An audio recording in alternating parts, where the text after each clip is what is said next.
Question read करिए। Sunil limited में 100 रुपये प्रति अंश 200 अंश जब्त कर लिए सुनील लिमिटेड में, ठीक है। और मतलब हरण कर लिया गया, किसी को जब्त कर लिए गए भी बोला गया है, जिन पर 70 रुपये तक मांगी गई थी और अंशधारक को आवंटन आवेदन और आवंटन दोनों मिलाकर इकट्ठे कितना मंगाया गया था, 50 रुपए का भुगतान किया था। इन जब्त अंशों में से 150 अंशों का क्या कर रहे हैं, एक दूसरा व्यक्ति है जिनका नाम नरेश है, इनको हम क्या कर रहे हैं, 80 रुपए के भाव में बेच रहे हैं, जारी कर रहे हैं मतलब बेच रहे हैं दोबारा से, सेकेंड हैंड बेच रहे हैं। और इस तरह से इनकी जर्नल एंट्रीज करनी है। मतलब ये अंशों का हरण प्लस पुनर्निर्गमन बताया था। पुनर्निर्गमन क्या होता है, दोबारा से क्या करना, जब्त किए हुए अंशों को बेचना, इसको हम क्या बोलते हैं, पुनर्निर्गमन। निर्गमन मतलब जो फर्स्ट टाइम निर्गमित कर लिया गया था उसको दोबारा से क्या किया जा रहा है, बेचा जा रहा है। अब ऐसे क्वेश्चंस को जब आप बनाएंगे तो हरण वाली एंट्री पहले पास करनी पड़ेगी, ठीक है। और सबसे पहले देखो यहाँ पे हरण की एंट्री पास करने की एंट्री होगी 2 नंबर के लिए, और 2 नंबर के लिए पुनर्निर्गमन, और 2 नंबर का यहाँ पे हमारे वर्किंग होगा,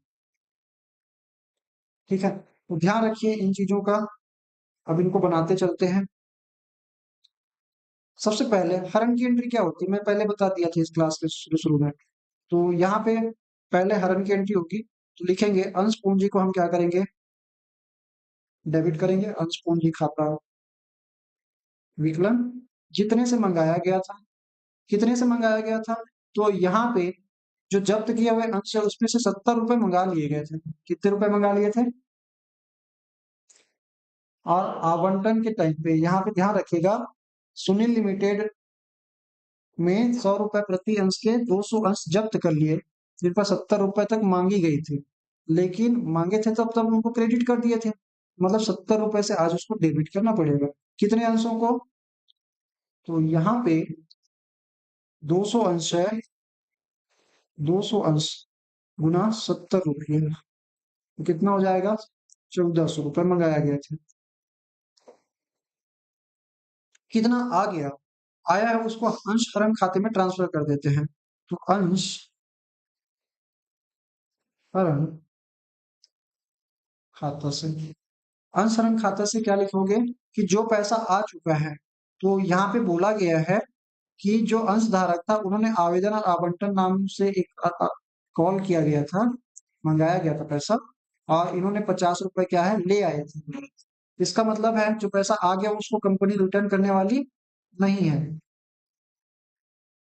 ठीक है। तो यहाँ पे हम क्या लिखेंगे, 200 अंशों पर 50 रुपए जब्त कर लिए गए, कितना हो जाएगा, 1000 रुपये, ये हो जाएगा 1000 रुपये। और जो पैसा नहीं आया वो किसका नहीं आया,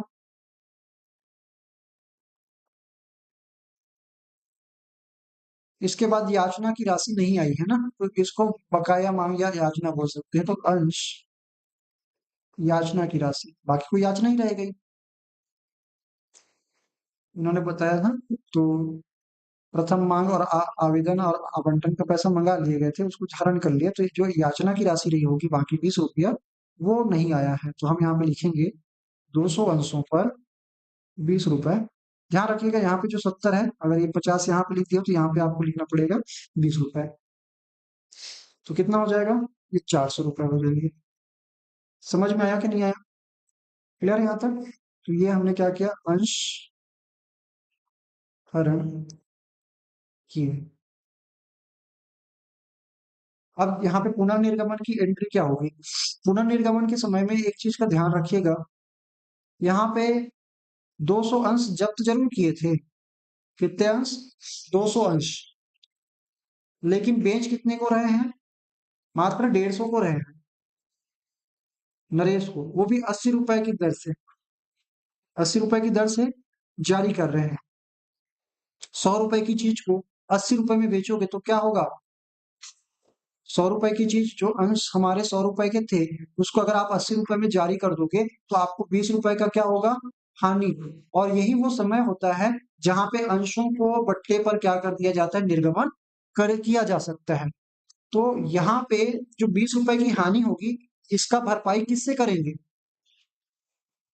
इसकी भरपाई जो अंश जब्त करते समय हमने क्या कर रखा है, अंशों को जो जब्त करते समय हमने हरण करते समय हरण खाते में जो पैसा हमने डाल चुके हैं, इस पैसे का उपयोग कर लिया जाता है। जो पैसे पहले से आ चुके थे, जो 7,000 का हमने जब्त किया, उसके पैसे का, सॉरी 7,000 बोल रहा हूँ, शेयर होल्डर का, तो उसके पैसे को यूज किया जाएगा इस टाइम पे पुनर्निर्गमन के समय पे। तो चलिए, पुनर्निर्गमन जब होगा तो यहाँ पे पहले की तरह आवेदन आवंटन नहीं होता, डायरेक्टली इनको एक साथ पैसा आ जाता है और पूरे के पूरे एक साथ बेच दिए जाते हैं। तो यहाँ पे अंशों की अंश पूंजी क्रेडिट हो जाएगी और यहाँ पे बैंक में पैसे आएंगे। तो यहाँ पे लिखेंगे बैंक खाता विकलन, बैंक खाता विकलन, और क्या लिखेंगे, अंश पूंजी खाता से। कितना हो जाएगा भाई अंश पूंजी खाता में? तो यहाँ पे ध्यान रखिएगा, अंश पूंजी में कभी कम वैल्यू नहीं डालते हैं। अंश पूंजी में हम बोलेंगे कि 150 शेयर्स है और हर एक 100 रुपए वाले थे, तो अंश पूंजी में तो जाएगा 100 रुपए, भले पैसा आपका आया हो या ना आया हो, अंश पूंजी को उतने से ही हम क्या करेंगे, क्रेडिट करेंगे, फुल्ली पेड अप मान के। अब यहाँ पे कितना हो जाएगा भाई, 1500 हो जाएंगे, कितने हो जाएंगे, 1500।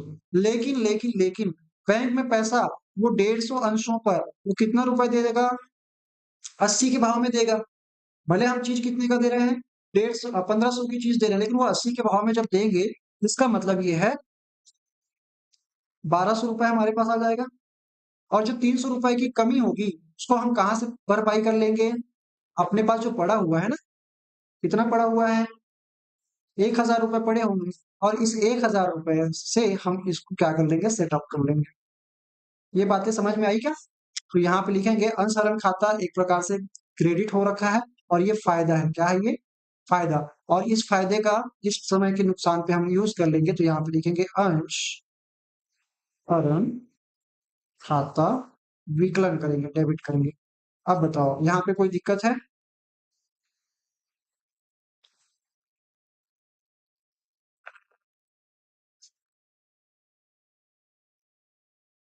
पुनर्निर्गमन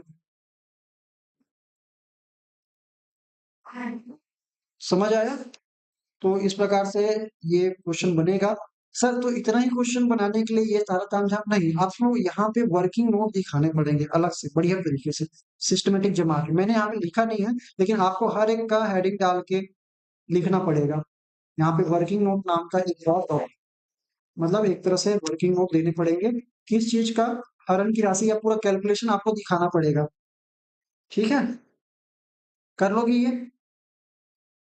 क्योंकि मैंने सारे वर्किंग इसी में कर दी है, तो आपको इसमें नहीं करना है। कहाँ पे करना है, वर्किंग नोट देके अलग से बनाना है। क्या चीज?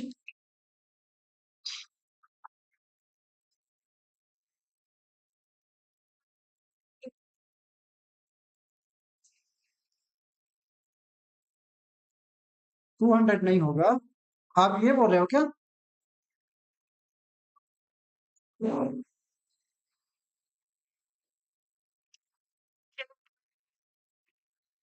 दोबारा से बोलिए जी।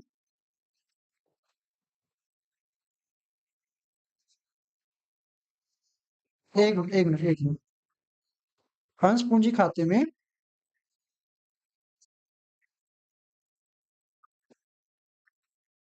ऐसा क्या 1000 आएगा, ठीक ठीक।